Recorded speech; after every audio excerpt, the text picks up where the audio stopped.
So I was asked to give my view on the Book of Enoch. I mean, it's apocryphal, right? I mean, it is in the canon of the or in a deuterocanon of the Ethiopians, and then there's the new movements of Tewahedo and Eteria, which are Ethiopian, basically. Uh, it was always copied down, and I mean, we have copies of it in Latin and Greek. It was in monasteries and read, and there's even Aramaic versions of it. It's a Jewish work, although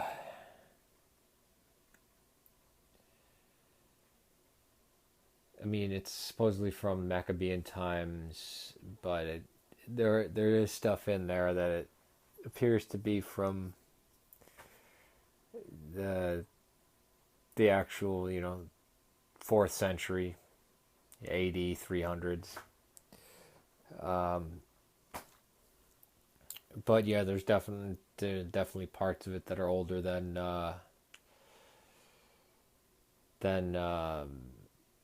anything in the New Testament. It was never considered for canonicity by the Jews. It was just one of these extra mystical writings. Everybody knew it wasn't from Enoch. Anybody who tries to say this is what Enoch wrote, no. It's just like Ecclesiasticus or the Book of Wisdom, that's written in the name of Solomon, but even the foreword it says this is what the friends of Solomon wrote. It's in the voice, or in the voice of Enoch, basically, or in the telling of him. But just like Ecclesiasticus, nobody was ever to think that Ecclesiasticus was actually written by Solomon. The same thing with Enoch.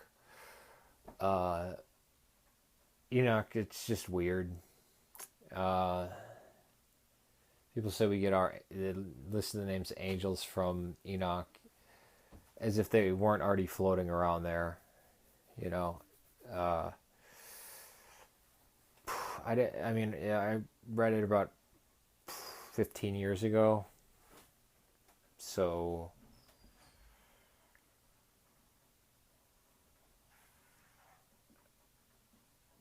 I mean, I'd have to say that it doesn't really contribute much, although it is. There's a quote in Jude that comes from Enoch.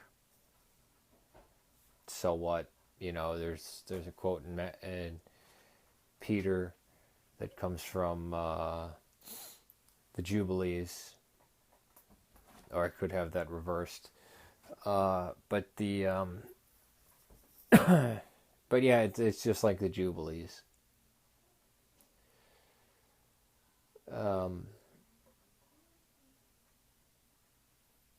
it's one of those things where the Jews took see these weird parts in the Bible, like sons of God mating with the daughters of men, and they run with it. They go, "There's got to be something more there," and that kind of stuff gets developed. The Jews didn't want to see two different. Some Jews didn't want to. The rabbis didn't want to see two different creation narratives, so they said, "Oh, this Lilith demon that's mentioned in Chronicles or Kings or whatever, that must have been. We got to tie that in there, and that must have been where Cain's wife came from, and all this nonsense,